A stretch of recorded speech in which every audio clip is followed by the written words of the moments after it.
The Nose by Nikolai Gogol.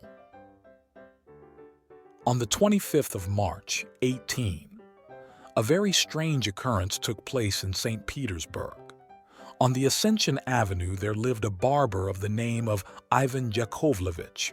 He had lost his family name, and on his signboard, on which was depicted the head of a gentleman with one cheek soaped, the only inscription to be read was, "Bloodletting done here." On this particular morning he awoke pretty early. Becoming aware of the smell of fresh-baked bread, he sat up a little in bed and saw his wife, who had a special partiality for coffee, in the act of taking some fresh-baked bread out of the oven. "Today, Praskovna Osipovna," he said, "I do not want any coffee. I should like a fresh loaf with onions." "The blockhead may eat bread only as far as I am concerned," said his wife to herself. "Then I shall have a chance of getting some coffee." And she threw a loaf on the table. For the sake of propriety, Ivan Yakovlevich drew a coat over his shirt, sat down at the table, shook out some salt for himself, prepared 2 onions, assumed a serious expression, and began to cut the bread. After he had cut the loaf in 2 halves, he looked, and to his great astonishment saw something whitish sticking in it. He carefully poked round it with his knife and felt it with his finger. "Quite firmly fixed," he murmured in his beard. "What can it be?" He put in his finger and drew out a nose. Ivan Yakovlevich at first let his hands fall from sheer astonishment. Then he rubbed his eyes and began to feel it. A nose, an actual nose, and moreover it seemed to be the nose of an acquaintance. Alarm and terror were depicted in Ivan's face, but these feelings were slight in comparison with the disgust which took possession of his wife. "Whose nose have you cut off, you monster?" she screamed, her face red with anger. "You scoundrel! You tippler! I myself will report you to the police. Such a rascal! Many customers have told me that while you were shaving them, you held them so tight by the nose that they could hardly sit still." But Ivan Yakovlevich was more dead than alive. He saw at once that this nose could belong to no other than to Kovalov, a member of the municipal committee whom he shaved every Sunday and Wednesday. "Stop, Praskovna Osipovna. I will wrap it in a piece of cloth and place it in the corner. There it may remain for the present. Later on I will take it away." "No, not there. Shall I endure an amputated nose in my room? You understand nothing except how to strop a razor. You know nothing of the duties and obligations of a respectable man. You vagabond! You good for nothing! Am I to undertake all responsibility for you at the police office? Ah, you soap smearer! You blockhead! Take it away where you like, but don't let it stay under my eyes." Ivan Yakovlevich stood there flabbergasted. He thought and knew not what he thought. "The devil knows how that happened," he said at last, scratching his head behind his ear. "Whether I came home drunk last night or not, I really don't know. But in all probability this is a quite extraordinary occurrence, for a loaf is something baked and a nose is something different. I don't understand the matter at all." And Ivan Yakovlevich was silent. The thought that the police might find him in unlawful possession of a nose and arrest him robbed him of all presence of mind. Already he began to have visions of a red collar with silver braid and of a sword, and he trembled all over. At last he finished dressing himself, and to the accompaniment of the emphatic exhortations of his spouse, he wrapped up the nose in a cloth and issued into the street. He intended to lose it somewhere, either at somebody's door or in a public square or in a narrow alley. But just then, in order to complete his bad luck, he was met by an acquaintance who showered inquiries upon him. "Hello, Ivan Yakovlevich. Whom are you going to shave so early in the morning?" etc., so that he could find no suitable opportunity to do what he wanted. Later on he did let the nose drop, but a sentry bore down upon him with his halberd and said, "Look out! You have let something drop." And Ivan Yakovlevich was obliged to pick it up and put it in his pocket. A feeling of despair began to take possession of him. all the more as the streets became more thronged and the merchants began to open their shops. At last he resolved to go to the Isaac Bridge, where perhaps he might succeed in throwing it into the Neva. But my conscience is a little uneasy that I have not yet given any detailed information about Ivan Yakovlevich, an estimable man in many ways. Like every honest Russian tradesman, Ivan Yakovlevich was a terrible drunkard, and although he shaved other people's faces every day, his own was always unshaved. His coat, he never wore an overcoat, was quite mottled. That is, it had been black but become brownish-yellow. The collar was quite shiny, and instead of the 3 buttons, only the threads by which they had been fastened were to be seen. Ivan Yakovlevich was a great cynic, and when Kovalov, the member of the municipal committee, said to him, as was his custom while being shaved, "Your hands always smell, Ivan Yakovlevich," the latter answered, "What do they smell of?" "I don't know, my friend, but they smell very strong." Ivan Yakovlevich, after taking a pinch of snuff, would then, by way of reprisals, set to work to soap him on the cheek, the upper lip, behind the ears, on the chin, and everywhere. This worthy man now stood on the Isaac Bridge. At first he looked round him, then he leant on the railings of the bridge, as though he wished to look down and see how many fish were swimming past, and secretly threw the nose, wrapped in a little piece of cloth, into the water. He felt as though a ton weight had been lifted off him, and laughed cheerfully. Instead, however, of going to shave any officials, he turned his steps to a building, the signboard of which bore the legend, "Teas served here," in order to have a glass of punch, when suddenly he perceived at the other end of the bridge a police inspector of imposing exterior, with long whiskers, 3-cornered hat, and sword hanging at his side. He nearly fainted, but the police inspector beckoned to him with his hand and said, "Come here, my dear sir." Ivan Yakovlevich, knowing how a gentleman should behave, took his hat off quickly, went towards the police inspector and said, "I hope you are in the best of health." "Never mind my health. Tell me, my friend, why you were standing on the bridge." "By heaven, gracious sir, I was on the way to my customers and only looked down to see if the river was flowing quickly." "That is a lie. You won't get out of it like that. Confess the truth. I am willing to shave your grace 2 or even 3 times a week gratis," answered Ivan Yakovlevich. "No, my friend, don't put yourself out. 3 barbers are busy with me already and reckon it a high honor that I let them show me their skill. Now then, out with it. What were you doing there?" Ivan Yakovlevich grew pale, but here the strange episode vanishes in mist, and what further happened is not known. Kovalov, the member of the municipal committee, awoke fairly early that morning and made a droning noise, "Brr! Brr!" through his lips, as he always did, though he could not say why. He stretched himself and told his valet to give him a little mirror which was on the table. He wished to look at the heat boil which had appeared on his nose the previous evening, but to his great astonishment he saw that instead of his nose, he had a perfectly smooth vacancy in his face. Thoroughly alarmed, he ordered some water to be brought and rubbed his eyes with a towel. Sure enough, he had no longer a nose. Then he sprang out of bed and shook himself violently. No nose anymore. He dressed himself and went at once to the police superintendent. But before proceeding further, we must certainly give the reader some information about Kovalov, so that he may know what sort of a man this member of the municipal committee really was.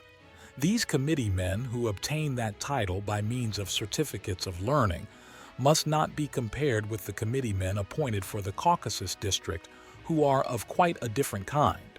The learned committee man. But Russia is such a wonderful country that when one committee man is spoken of, all the others from Riga to Kamchatka refer it to themselves. The same is also true of all other titled officials.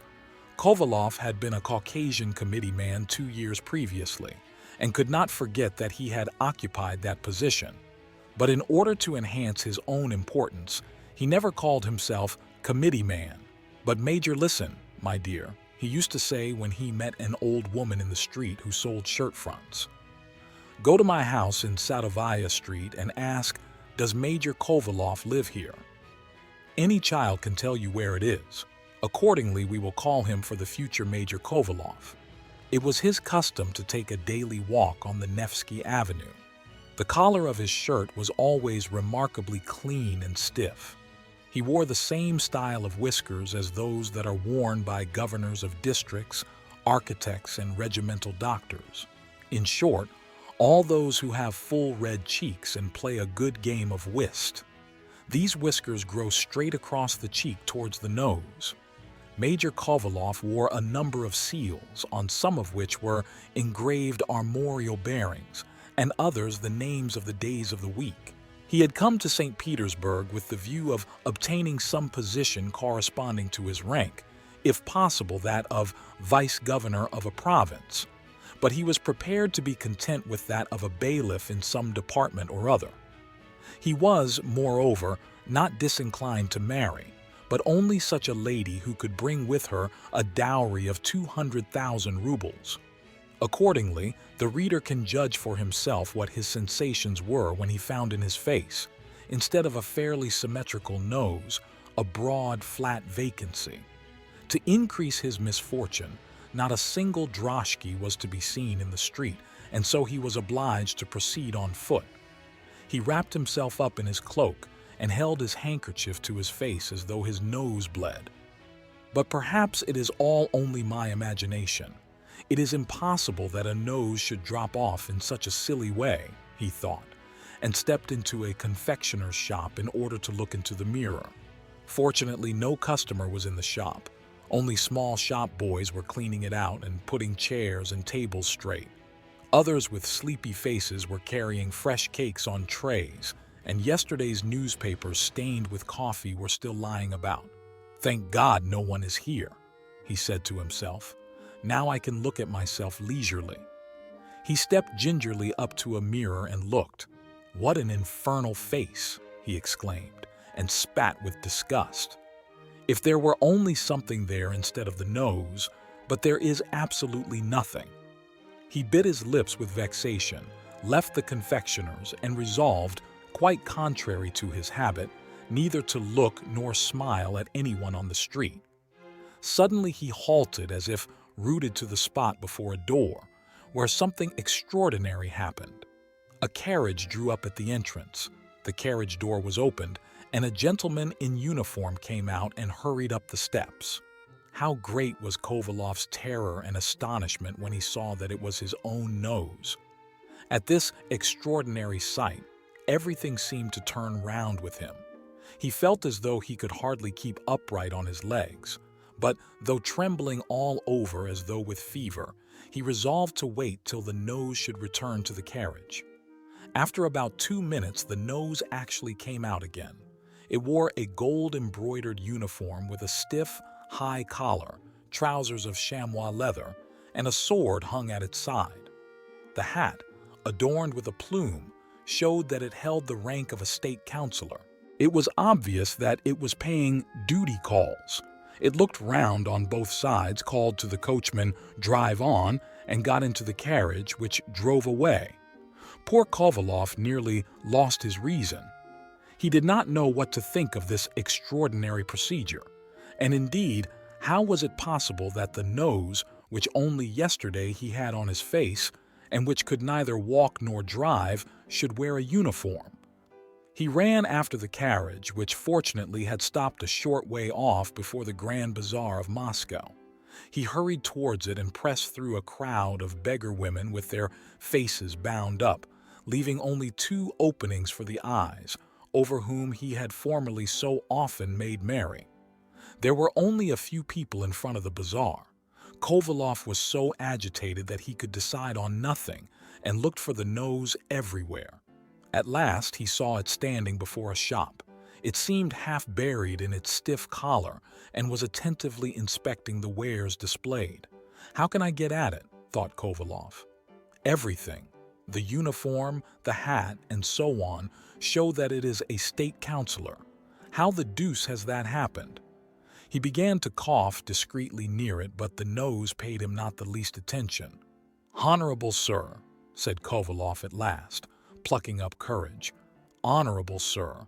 "What do you want?" asked the nose and turned round. "It seems to me strange, most respected sir. You should know where you belong, and I find you all of a sudden. Where? Judge yourself." "Pardon me, I do not understand what you are talking about. Explain yourself more distinctly. How shall I make my meaning plainer to him?" Then, plucking up fresh courage, he continued, "Naturally. Besides, I am a major. You must admit it is not befitting that I should go about without a nose. An old apple woman on the Ascension Bridge may carry on her business without one, but since I am on the lookout for a post. Besides, in many houses I am acquainted with ladies of high position, Madame Chekhtyriev, wife of a state councillor, and many others. So you see, I do not know, honorable sir, what you—" Here the major shrugged his shoulders. "Pardon me. If one regards the matter from the point of view of duty and honor, you will yourself understand." "I understand nothing," answered the nose. "I repeat, please explain yourself more distinctly." "Honorable sir," said Kovalov with dignity, "I do not know how I am to understand your words. It seems to me the matter is as clear as possible. Or do you wish, but you are after all my own nose?" The nose looked at the major and wrinkled its forehead. "There you are wrong, respected sir. I am myself. Besides, there can be no close relations between us. To judge by the buttons of your uniform, you must be in quite a different department to mine." So saying, the nose turned away. Kovalov was completely puzzled. He did not know what to do, and still less what to think. At this moment he heard the pleasant rustling of a lady's dress, and there approached an elderly lady wearing a quantity of lace, and by her side her graceful daughter in a white dress which set off her slender figure to advantage, and wearing a light straw hat. Behind the ladies marched a tall lackey with long whiskers. Kovalov advanced a few steps, adjusted his cambric collar, arranged his seals which hung by a little gold chain, and with smiling face fixed his eyes on the graceful lady, who bowed lightly like a spring flower, and raised to her brow her little white hand with transparent fingers. He smiled still more when he spied under the brim of her hat her little round chin, and part of her cheek faintly tinted with rose color. But suddenly he sprang back as though he had been scorched. He remembered that he had nothing but an absolute blank in place of a nose, and tears started to his eyes. He turned round in order to tell the gentleman in uniform that he was only a state councillor in appearance, but really a scoundrel and a rascal, and nothing else but his own nose. But the nose was no longer there. He had had time to go, doubtless in order to continue his visits. His disappearance plunged Kovalov into despair. He went back and stood for a moment under a colonnade, looking round him on all sides in hope of perceiving the nose somewhere. He remembered very well that it wore a hat with a plume in it and a gold-embroidered uniform, but he had not noticed the shape of the cloak, nor the color of the carriages and the horses, nor even whether a lackey stood behind it, and, if so, what sort of livery he wore. Moreover, so many carriages were passing that it would have been difficult to recognize one, and even if he had done so, there would have been no means of stopping it. The day was fine and sunny. An immense crowd was passing to and fro in the Nevsky Avenue. A variegated stream of ladies flowed along the pavement. There was his acquaintance, the privy councillor, whom he was accustomed to style General, especially when strangers were present. There was Iaragin, his intimate friend who always lost in the evenings at whist, and there another major, who had obtained the rank of committee-man in the Caucasus, beckoned to him. "Go to the deuce," said Kovalov sotto voce. "Hi, coachman, drive me straight to the superintendent of police." So saying, he got into a droshky and continued to shout all the time to the coachman, "Drive hard. Is the police superintendent at home?" he asked on entering the front hall. "No, sir," answered the porter. He has just gone out." "Ah, just as I thought." "Yes," continued the porter, "he has only just gone out. If you had been a moment earlier, you would perhaps have caught him." Kovalov, still holding his handkerchief to his face, re-entered the droshky and cried in a despairing voice, "Drive on!" "Where?" asked the coachman. "Straight on." "But how? There are crossroads here. Shall I go to the right or the left?" This question made Kovalov reflect. In his situation, it was necessary to have recourse to the police, not because the affair had anything to do with them directly, but because they acted more promptly than other authorities. As for demanding any explanation from the department to which the Nos claimed to belong, it would, he felt, be useless, for the answers of that gentleman showed that he regarded nothing as sacred, and he might just as likely have lied in this matter as in saying that he had never seen Kovalov.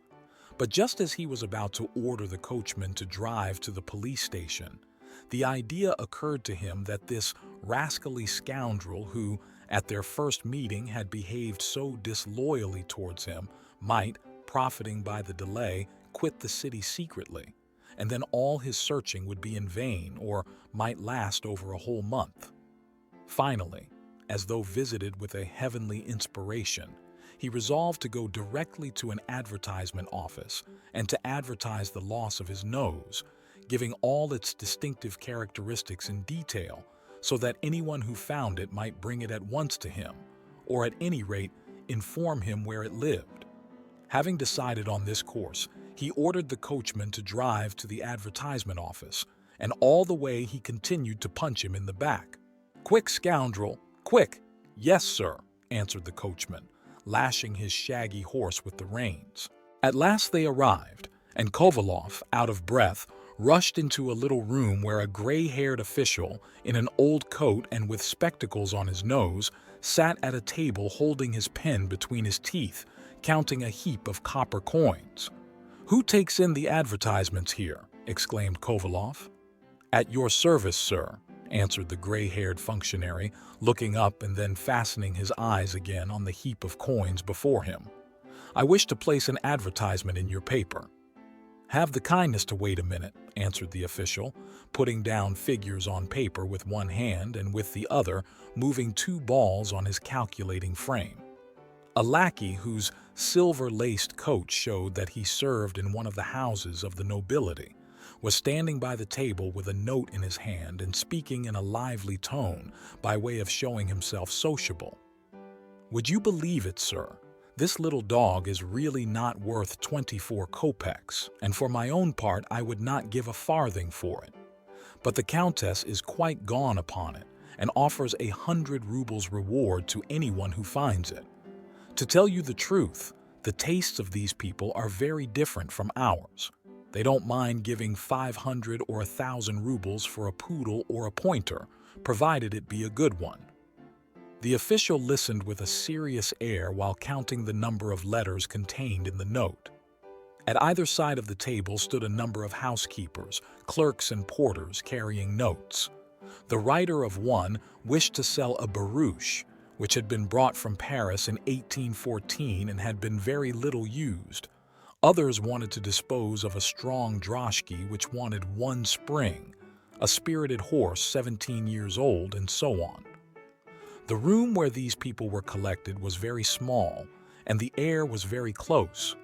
But Kovalov was not affected by it, for he had covered his face with a handkerchief, and because his nose itself was heaven knew where. "Sir, allow me to ask you. I am in a great hurry," he said at last impatiently. In a moment. 2 rubles, 24 kopecks, 1 minute, 1 ruble, 64 kopecks, said the gray-haired official, throwing their notes back to the housekeepers and porters. "What do you wish?" he said, turning to Kovalov. "I wish," answered the latter. "I have just been swindled and cheated, and I cannot get hold of the perpetrator. I only want you to insert an advertisement to say that whoever brings this scoundrel to me will be well rewarded. What is your name, please? Why do you want my name? I have many lady friends. Madame Chekhtyriev, wife of a state councillor, Madame Podtochina, wife of a colonel. Heaven forbid that they should get to hear of it. You can simply write committee man, or better, major. And the man who has run away is your serf. If he was, it would not be such a great swindle. It is the nose which has absconded. What a strange name. And this Mr. Nose has stolen from you a considerable sum. Mr. Nose. Ah, you don't understand me. It is my own nose which has gone, I don't know where. The devil has played a trick on me. How has it disappeared? I don't understand. I can't tell you how, but the important point is that now it walks about the city itself a state councilor. That is why I want you to advertise that whoever gets hold of it should bring it as soon as possible to me. Consider, how can I live without such a prominent part of my body? It is not as if it were merely a little toe. I would only have to put my foot in my boot and no one would notice its absence. Every Thursday I call on the wife of Monsieur Chekhtyriev, the state councilor. Madame Podtochina, a colonel's wife who has a very pretty daughter, is one of my acquaintances. And what am I to do now? I cannot appear before them like this. The official compressed his lips and reflected. No, I cannot insert an advertisement like that, he said after a long pause. What? Why not? Because it might compromise the paper. Suppose everyone could advertise that his nose was lost. People already say that all sorts of nonsense and lies are inserted, but this is not nonsense. There is nothing of that sort in my case. You think so? Listen a minute. Last week there was a case very like it. An official came, just as you have done, bringing an advertisement for the insertion of which he paid 2 rubles, 63 kopecks. And this advertisement simply announced the loss of a black-haired poodle. There did not seem to be anything out of the way in it, but it was really a satire. By the poodle was meant the cashier of some establishment or other, but I am not talking of a poodle, but my own nose. That is almost myself. No, I cannot insert your advertisement, but my nose really has disappeared. That is a matter for a doctor. There are said to be people who can provide you with any kind of nose you like. But I swear to you on my word of honor. Look at my face yourself. Why put yourself out? Continued the official, taking a pinch of snuff. All the same, if you don't mind, he added with a touch of curiosity, I should like to have a look at it. The committee man removed the handkerchief from before his face. It certainly does look odd, said the official. It is perfectly flat like a freshly fried pancake. It is hardly credible. Very well. Are you going to hesitate anymore? You see, it is impossible to refuse to advertise my loss. I shall be particularly obliged to you, and I shall be glad that this incident has procured me the pleasure of making your acquaintance. The major, we see, did not even shrink from a slight humiliation. It certainly is not difficult to advertise it, replied the official, but I don't see what good it would do you. However, if you lay so much stress on it, you should apply to someone who has a skillful pen so that he may describe it as a curious natural freak and publish the article in the Northern Bee, here he took another pinch, for the benefit of youthful readers, he wiped his nose, or simply as a matter worthy of arousing public curiosity. The committee man felt completely discouraged. He let his eyes fall absent-mindedly on a daily paper in which theatrical performances were advertised. Reading there the name of an actress whom he knew to be pretty, he involuntarily smiled and his hand sought his pocket to see if he had a blue ticket. For in Kovalov's opinion, superior officers like himself should not take a lesser-priced seat. But the thought of his lost nose suddenly spoilt everything. The official himself seemed touched at his difficult position. Desiring to console him, he tried to express his sympathy by a few polite words. I much regret, he said, your extraordinary mishap. Will you not try a pinch of snuff? It clears the head, banishes depression, and is a good preventive against hemorrhoids. So saying, he reached his snuff box out to Kovalov, skillfully concealing at the same time the cover, which was adorned with the portrait of some lady or other. This act, quite innocent in itself, exasperated Kovalov. "I don't understand what you find to joke about in the matter," he exclaimed angrily. "Don't you see that I lack precisely the essential feature for taking snuff? The devil take your snuff box. I don't want to look at snuff now, not even the best, certainly not your vile stuff." So saying, he left the advertisement office in a state of profound irritation and went to the commissary of police. He arrived just as this dignitary was reclining on his couch and saying to himself with a sigh of satisfaction, "Yes, I shall make a nice little sum out of that."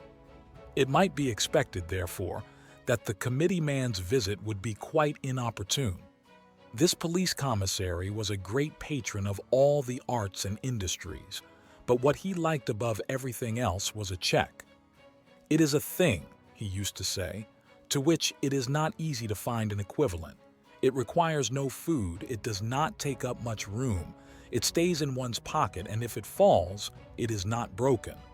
The commissary accorded Kovalov a fairly frigid reception, saying that the afternoon was not the best time to come with a case, that nature required one to rest a little after eating. This showed the committee man that the commissary was acquainted with the aphorisms of the ancient sages, and that respectable people did not have their noses stolen. The last allusion was too direct. We must remember that Kovalov was a very sensitive man. He did not mind anything said against him as an individual, but he could not endure any reflection on his rank or social position. He even believed that in comedies one might allow attacks on junior officers, but never on their seniors. The commissary's reception of him hurt his feelings so much that he raised his head proudly and said with dignity, "After such insulting expressions on your part, I have nothing more to say." And he left the place. He reached his house quite wearied out. It was already growing dark. After all his fruitless search, his room seemed to him melancholy and even ugly. In the vestibule he saw his valet Ivan stretched on the leather couch and amusing himself by spitting at the ceiling, which he did very cleverly, hitting every time the same spot. His servant's equanimity enraged him. He struck him on the forehead with his hat and said, "You good for nothing. You are always playing the fool." Ivan rose quickly and hastened to take off his master's cloak. Once in his room, the major, tired and depressed, threw himself in an armchair and, after sighing a while, began to soliloquize, "In heaven's name, why should such a misfortune befall me? If I had lost an arm or a leg, it would be less insupportable. But a man without a nose, devil take it, what is he good for? He is only fit to be thrown out of the window. If it had been taken from me in war or in a duel, or if I had lost it by my own fault, but it has disappeared inexplicably. But no, it is impossible," he continued after reflecting a few moments. "It is incredible that a nose can disappear like that, quite incredible. I must be dreaming or suffering from some hallucination. Perhaps I swallowed, by mistake instead of water, the brandy with which I rub my chin after being shaved. That fool of an Ivan must have forgotten to take it away, and I must have swallowed it in order to find out whether he were really drunk." The major pinched himself so hard that he involuntarily uttered a cry. The pain convinced him that he was quite wide awake. He walked slowly to the looking-glass and at first closed his eyes, hoping to see his nose suddenly in its proper place. But on opening them, he started back. "What a hideous sight!" he exclaimed. It was really incomprehensible. One might easily lose a button, a silver spoon, a watch, or something similar, but a loss like this, and in one's own dwelling.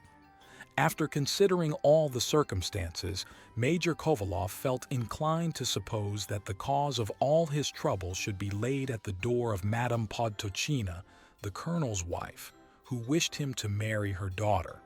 He himself paid her court readily, but always avoided coming to the point. And when the lady one day told him point blank that she wished him to marry her daughter, he gently drew back, declaring that he was still too young and that he had to serve 5 years more before he would be 42. This must be the reason why the lady, in revenge, had resolved to bring him into disgrace and had hired 2 sorceresses for that object. One thing was certain: his nose had not been cut off. No one had entered his room, and as for Ivan Yakovlevich, he had been shaved by him on Wednesday. And during that day and the whole of Thursday his nose had been there, as he knew and well remembered. Moreover, if his nose had been cut off, he would naturally have felt pain, and doubtless the wound would not have healed so quickly, nor would the surface have been as flat as a pancake. All kinds of plans passed through his head. Should he bring a legal action against the wife of a superior officer, or should he go to her and charge her openly with her treachery? His reflections were interrupted by a sudden light, which shone through all the chinks of the door, showing that Ivan had lit the wax candles in the vestibule. Soon Ivan himself came in with the lights. Kovalov quickly seized a handkerchief and covered the place where his nose had been the evening before, so that his blockhead of a servant might not gape with his mouth wide open when he saw his master's extraordinary appearance. Scarcely had Ivan returned to the vestibule than a stranger's voice was heard there. "Does Major Kovalov live here?" it asked. "Come in," said the major, rising rapidly and opening the door. He saw a police official of pleasant appearance, with gray whiskers and fairly full cheeks, the same who at the commencement of this story was standing at the end of the Isaac Bridge. "You have lost your nose?" he asked. "Exactly so. It has just been found." "What do you say?" stammered Major Kovalov. Joy had suddenly paralyzed his tongue. He stared at the police commissary on whose cheeks and full lips fell the flickering light of the candle. "How was it?" he asked at last. "By a very singular chance. It has been arrested just as it was getting into a carriage for Riga. Its passport had been made out some time ago in the name of an official. And what is still more strange, I myself took it at first for a gentleman. Fortunately, I had my glasses with me, and then I saw at once that it was a nose. I am short-sighted, you know, and as you stand before me, I cannot distinguish your nose, your beard, or anything else. My mother-in-law can hardly see at all." Kovalov was beside himself with excitement. "Where is it? Where? I will hasten there at once. Don't put yourself out. Knowing that you need it, I have brought it with me." Another singular thing is that the principal culprit in the matter is a scoundrel of a barber living in the Ascension Avenue, who is now safely locked up. I had long suspected him of drunkenness and theft. Only the day before yesterday he stole some buttons in a shop. Your nose is quite uninjured." So saying, the police commissary put his hand in his pocket and brought out the nose wrapped up in paper. Yes, that is it," exclaimed Kovalov. "Will you not stay and drink a cup of tea with me? I should like to very much, but I cannot. I must go at once to the House of Correction.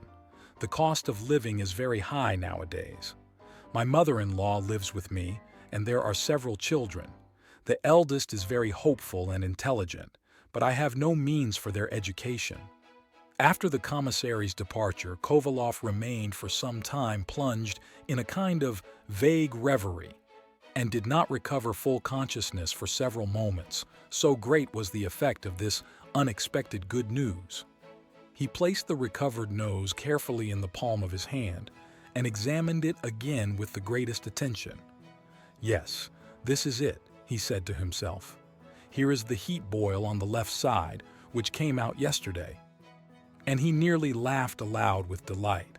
But nothing is permanent in this world.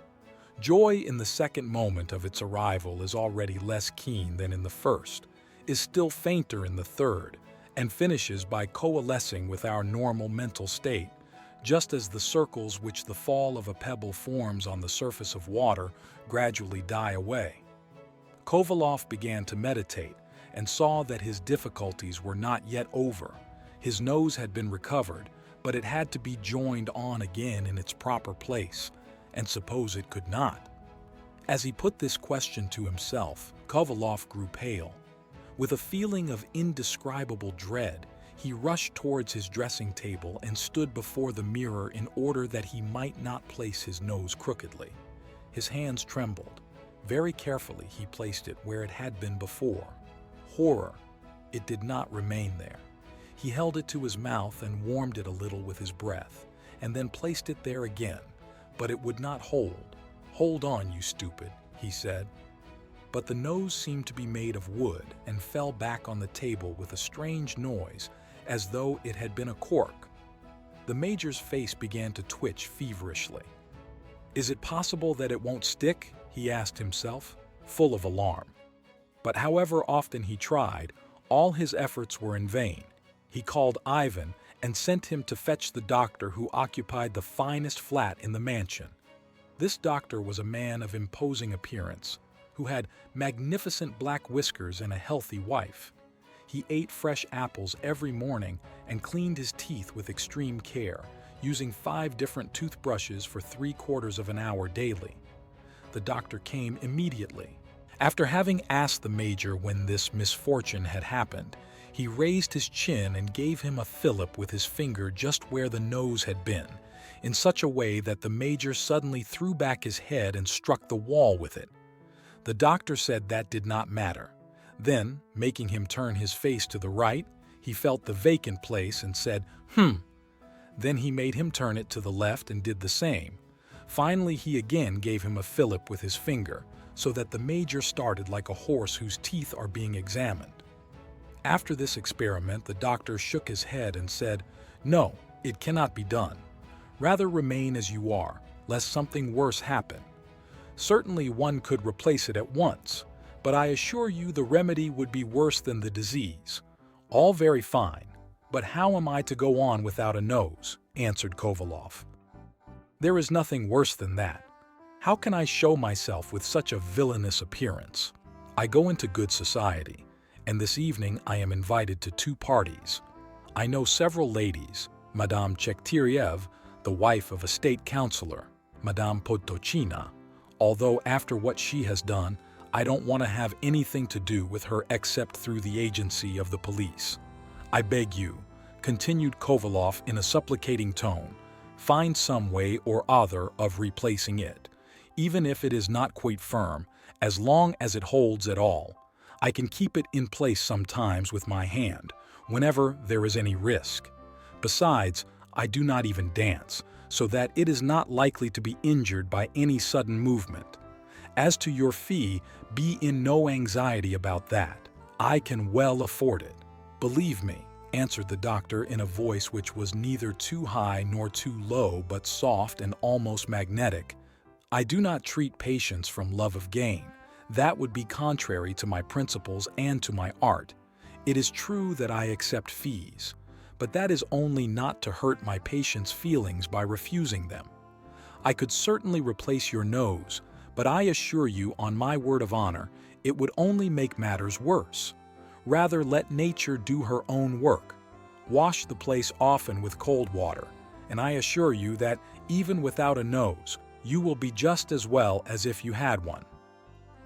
As to the nose itself, I advise you to have it preserved in a bottle of spirits, or, still better, of warm vinegar mixed with 2 spoonfuls of brandy, and then you can sell it at a good price. I would be willing to take it myself, provided you do not ask too much." No, I shall not sell it at any price. I would rather it were lost again." "Excuse me," said the doctor, taking his leave. "I hope to be useful to you, but I can do nothing more. You are at any rate convinced of my goodwill." So saying, the doctor left the room with a dignified air. Kovalov did not even notice his departure.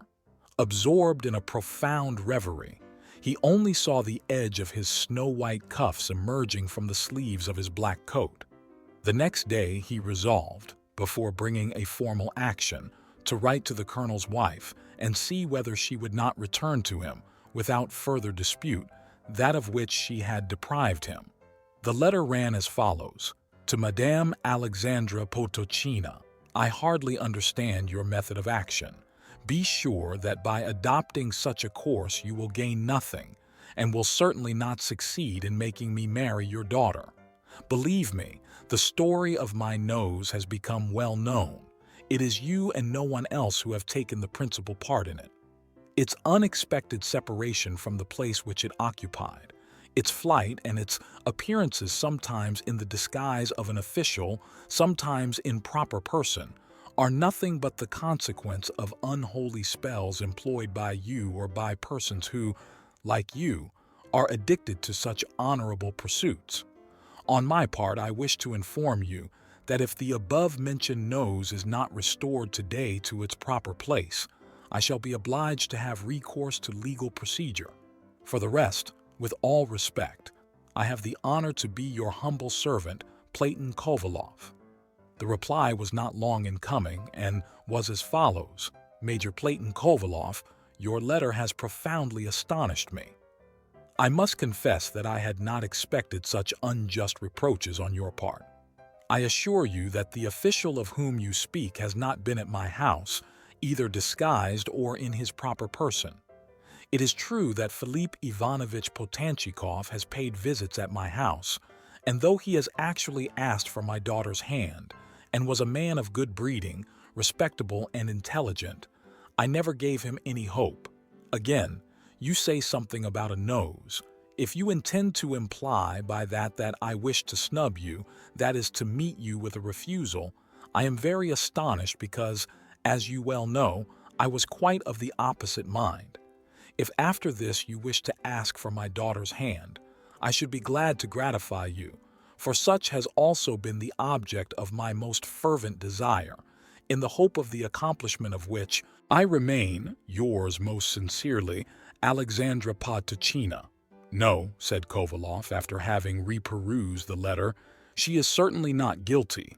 It is impossible. Such a letter could not be written by a criminal. The committee man was experienced in such matters, for he had been often officially deputed to conduct criminal investigations while in the Caucasus. But then, how and by what trick of fate has the thing happened? He said to himself with a gesture of discouragement. The devil must be at the bottom of it. Meanwhile, the rumor of this extraordinary event had spread all over the city, and, as is generally the case, not without numerous additions. At that period, there was a general disposition to believe in the miraculous. The public had recently been impressed by experiments in magnetism. The story of the floating chairs in Konyuchanaya Street was still quite recent, and there was nothing astonishing in hearing soon afterwards that Major Kovalov's nose was to be seen walking every day at 3 o'clock on the Nevsky Avenue. The crowd of curious spectators which gathered there daily was enormous. On one occasion, someone spread a report that the nose was in Junker's stores, and immediately the place was besieged by such a crowd that the police had to interfere and establish order. A certain speculator with a grave, whiskered face, who sold cakes at a theater door, had some strong wooden benches made, which he placed before the window of the stores, and obligingly invited the public to stand on them and look in, at the modest charge of 24 kopecks. A veteran colonel, leaving his house earlier than usual expressly for the purpose, had the greatest difficulty in elbowing his way through the crowd. But to his great indignation he saw nothing in the store window but an ordinary flannel waistcoat and a colored lithograph representing a young girl darning a stocking, while an elegant youth in a waistcoat with large lapels watched her from behind a tree. The picture had hung in the same place for more than 10 years. The colonel went off, growling savagely to himself. How can the fools let themselves be excited by such idiotic stories? Then another rumor got abroad, to the effect that the nose of Major Kovalov was in the habit of walking not on the Nevsky Avenue, but in the Taurus Gardens. Some students of the Academy of Surgery went there on purpose to see it. A high-born lady wrote to the keeper of the gardens asking him to show her children this rare phenomenon, and to give them some suitable instruction on the occasion. All these incidents were eagerly collected by the town wits, who just then were very short of anecdotes adapted to amuse ladies. On the other hand, the minority of solid, sober people were very much displeased.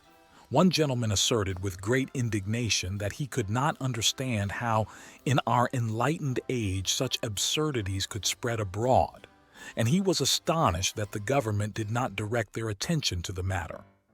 This gentleman evidently belonged to the category of those people who wish the government to interfere in everything, even in their daily quarrels with their wives. But here the course of events is again obscured by a veil.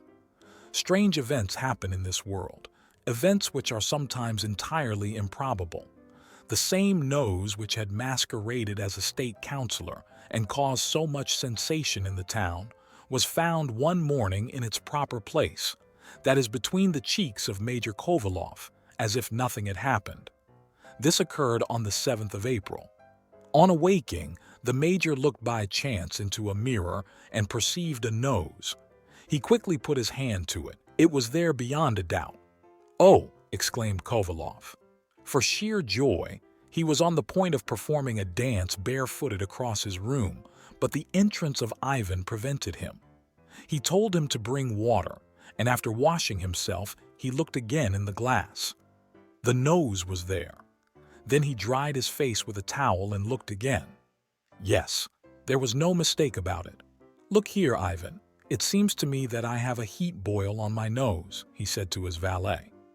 And he thought to himself at the same time, "That will be a nice business if Ivan says to me, 'No, sir, not only is there no boil, but your nose itself is not there.'" But Ivan answered, "There is nothing, sir. I can see no boil on your nose. Good, good," exclaimed the major, and snapped his fingers with delight. At this moment the barber, Ivan Yakovlevich, put his head in at the door, but as timidly as a cat which has just been beaten for stealing lard. "Tell me first, are your hands clean?" asked Kovalov when he saw him. "Yes, sir." "You lie." "I swear they are perfectly clean, sir. Very well. Then come here." Kovalov seated himself.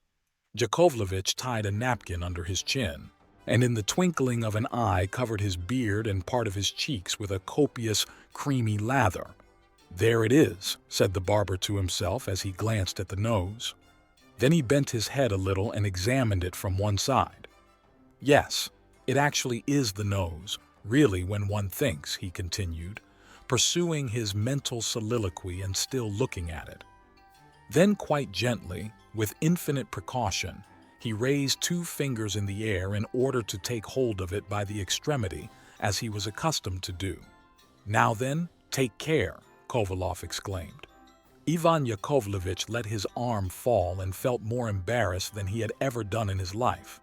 At last he began to pass the razor very lightly over the major's chin, and although it was very difficult to shave him without using the olfactory organ as a point of support, he succeeded, however, by placing his wrinkled thumb against the major's lower jaw and cheek, thus overcoming all obstacles and bringing his task to a safe conclusion. When the barber had finished, Kovalov hastened to dress himself, took a droshky, and drove straight to the confectioner's. As he entered it, he ordered a cup of chocolate. He then stepped straight to the mirror. The nose was there. He returned joyfully and regarded with a satirical expression 2 officers who were in the shop, one of whom possessed a nose not much larger than a waistcoat button. After that, he went to the office of the department where he had applied for the post of vice-governor of a province or government bailiff. As he passed through the hall of reception, he cast a glance at the mirror. The nose was there. Then he went to pay a visit to another committee man, a very sarcastic personage, to whom he was accustomed to say in answer to his raillery, "Yes, I know, you are the funniest fellow in St. Petersburg." On the way he said to himself, "If the major does not burst into laughter at the sight of me, that is a most certain sign that everything is in its accustomed place." But the major said nothing. Very good, thought Kovalov. As he returned, he met Madame Podtochina with her daughter. He accosted them, and they responded very graciously. The conversation lasted a long time, during which he took more than 1 pinch of snuff, saying to himself, "No, you haven't caught me yet. coquettes that you are. And as to the daughter, I shan't marry her at all." After that, the Major resumed his walks on the Nevsky Avenue and his visits to the theater as if nothing had happened. His nose also remained in its place as if it had never quitted it. From that time he was always to be seen smiling, in a good humor, and paying attentions to pretty girls.